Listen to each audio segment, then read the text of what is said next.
Hello everyone, and welcome once again to Caleb Likes Books. Today I have another book review for you, and that is for the book A Touch of Darkness by Scarlett St. Clair. Now this is one that I am reading for the month of February for the kind of Valentine's themed month because this is a romance book.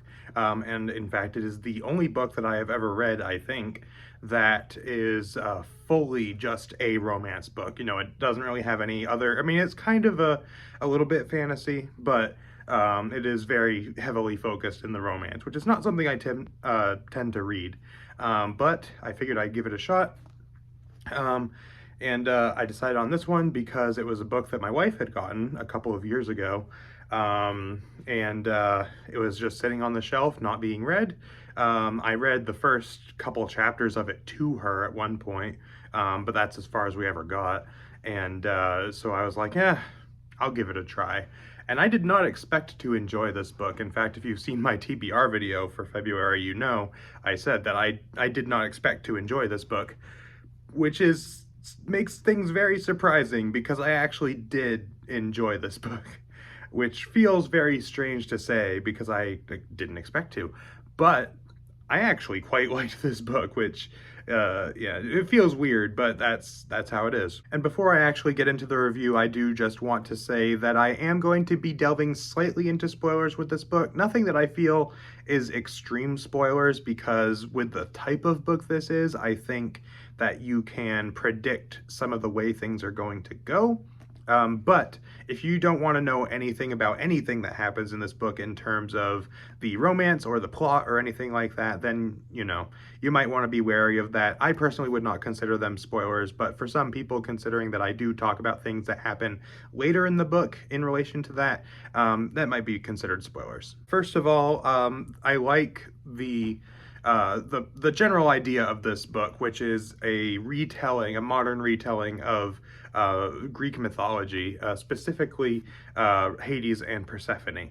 I just think the idea of retellings of old myths is kind of cool in general. So I think that's a cool premise. and so this book basically is about Persephone, who is living in a modern day version of the kind like Athens and things like that. It's called New Athens, I believe. Going to school, working in a newspaper, meets Hades, falls in love. That's the basic overview here. And I actually quite enjoyed a lot of the plot stuff here. Obviously, I'm not very well read in romance books, so I'm not going to be focusing on maybe some of the things that you might expect me to talk about with this book, but just the stuff that stood out to me. So there's that. If you're going into this review hoping for me to really get into the nitty-gritty of the romance, that's probably not going to. I'm probably not going to be doing that. Just so you know.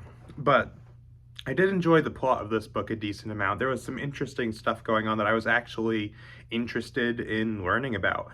I thought that some of the challenges that were thrown Persephone's way, such as kind of the inciting incident of this book, is that she is challenged by Hades. He gives her, I believe it's like a contract or something like that, which is an interesting dilemma that she has to figure out. Things like that, stuff going on with her job. They want her to be writing certain things that she is a little conflicted about. That's kind of interesting. And then there's also the side of the plot that is the romance of this book, which I'll talk a little bit more about later. But I think it was decent. It was, you know, it's something where I did appreciate some aspects of the romance here. I'll talk more about the romance when I get to negatives, actually, which is interesting because it's a romance book. But I did like that it took its time with the romance. You know, I went into this book kind of afraid that it was going to jump right into the deep end, like they just immediately fall in love and everything is all about that. But it goes pretty slow, and I actually enjoyed that because it let a lot more of the plot kind of breathe and kind of go along at a natural pace. It let their relationship form at a natural pace. It felt like that they, you know, like I said, it wasn't them just meeting and then instantly being in love. It was they met, and over time, that kind of thing was going on. I also rather enjoyed the characters here. They're not super complex or deep characters, but I think they are well done for what they are. I particularly liked Hades in some ways because the way that he is portrayed is a kind of a cliche. In fact, both Hades and Persephone and their entire dynamic is kind of a cliche. Is the kind of innocent girl meets the dark, brooding guy and falls in love with him, which is admittedly a cliche that I do not like. But I did like Hades in this book because he has this projected persona that he has that everybody sees and everybody has their thoughts on him, but then you start to see that the cracks in that a little bit over time and see that he maybe is not all of what everybody thinks he is, which I actually quite enjoyed. And then Persephone was also a solid main character, who was, I think she had a good personality and was interesting to read about and all this stuff. But for me, of the two, Hades was probably the more interesting character just because he had that little bit of layering to him that I enjoyed. Other good stuff here, I really enjoyed the world building. Obviously, I'm much more of a fantasy reader than a romance reader, so I'm going to pay attention to the world building, which I really enjoyed in this book. Again, it's a retelling of, ancient Greece and myths and things like that, and so you get a lot of references to mythology, to that ancient culture, things like that, that I actually really liked. And seeing the different gods who were portrayed and seeing the way they were portrayed. And I'm not super well versed in Greek mythology or anything, but I'm familiar enough with it that I enjoyed seeing the different takes on these characters, as well as the world in general. You see the way that the gods interact with the world in a slightly different way that it fits the more modern setting, and seeing the way that having these different, the gods basically being involved in a very modern day setting was pretty interesting, and I really enjoyed it. I think that pretty much wraps up a lot of my positive thoughts on this book. Now we're going to get into more negative stuff. And in addition, as far as positive things, I just enjoyed reading this book.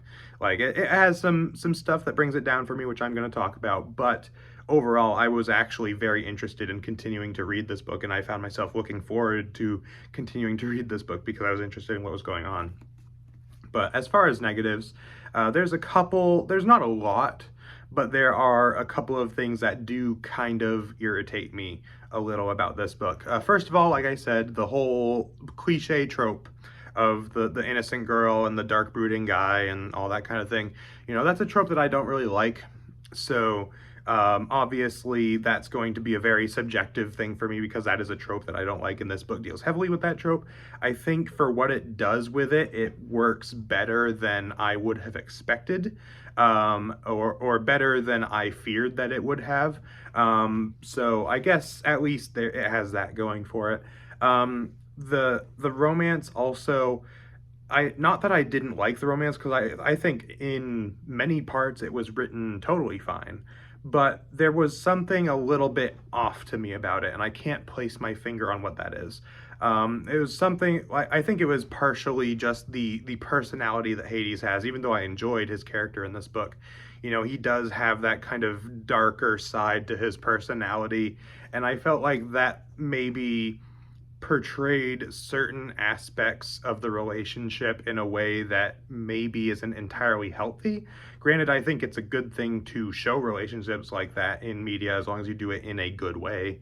And I do think that in some ways that was well handled here, and in other ways not as much. It definitely had a little bit of the feel of, he kind of has these negative aspects to himself that this woman who comes along is able to help him with, which I feel like is another kind of trope with these kinds of books, but at least from what I've heard of them. But something about the romance just didn't quite click with me. I think it was fine enough, but there were times as I was reading this book where I was like, I don't know about that. That brings us to the biggest thing that bothered me about this book, which is pretty much entirely focused in the back half of the book, which I'm not really going to get into much spoilers because I've basically spoiled all there is to spoil about this book, I think, in terms of, the setup and things like that. Like, if you go into this book, that these two characters are going to fall in love and all that stuff. And there are some other spoilery things that I'm not really going to talk about because they weren't what really drew me in. Like there's some conflicts going on with Persephone's mother and things like that that I also actually wasn't really that into. I felt like it felt a bit tacked on, but you know, there's that stuff. But this is a romance book, so I feel like it is not out of the ordinary for it to include sex scenes, which I'm going to talk about now. So, I am not opposed to having sex scenes in books. In fact, I think that they can be beneficial in some cases if they are done well. I think that there are things that you can portray about characters and their relationships that I think are done maybe not the best in sex scenes. Like that, I think there are ways that you can do the same things in those kinds of scenes that you can do in just other less explicit scenes. But I think that well done sex scenes can portray things about the characters and the relationships that work best, or at least work well in that kind of way.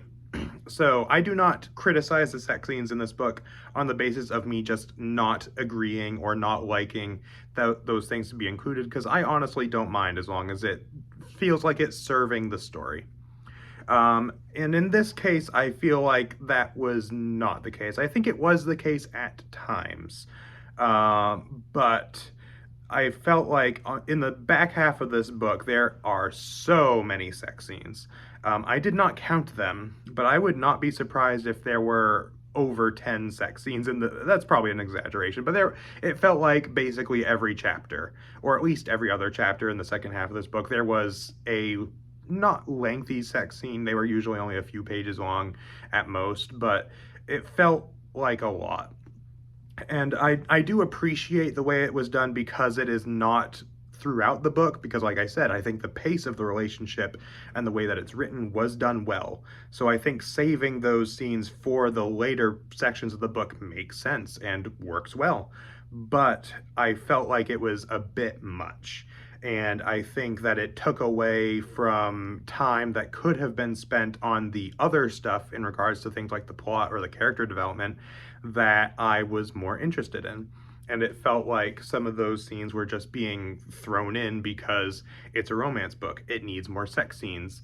And I feel like that is the biggest negative for me with this book, is the back half of this book just felt like there was a bit too much of that for my liking. Obviously, if you are into those kinds of things, then you probably won't be bothered by this. But I felt like you probably could have trimmed out at least like half of the sex scenes in this book, and nothing of real value would have been lost. But for what they were doing, like, I think they were written fine. There are ways that they portray sex that I think was in some ways a healthy way to portray it, and things like that. And I think that it did a good job of developing the characters again at times, but I feel like there was just a bit too much and some of it just wasn't necessary. But overall, I did enjoy this book for the most part, and it was mostly in the back half where a lot of the problems started to come in for me. And even then, I still enjoyed the book. It was just that some of the stuff that stood out to me. So overall, I did really like this book, which again, surprised me because I did not expect to. I thought that I was going to give this book like max like a 6 out of 10. I would probably give this book an 8 out of 10, maybe an 8.5. I could probably be persuaded to go to an 8.5, but I would say comfortably I would give this an 8. Not one of my favorite books that I've ever read or anything like that, but it was one that I did like, and I was interested in reading, and I enjoyed it more than I expected to, which I think maybe, you know, that kind of surprise was kind of nice, because, you know, I didn't think I would like this, and I did. And so that was kind of a nice surprise. So let me know in the comments if you have read A Touch of Darkness and what you thought of it. If so, I may continue this series. I liked this enough that I would consider continuing this series sometime. Probably it won't be a priority or anything, but maybe I will someday. So if you happen to have also read some of the later books, let me know what you thought of those as well. So that's pretty much it for this video. So thank you all for watching, and I will see you all next time.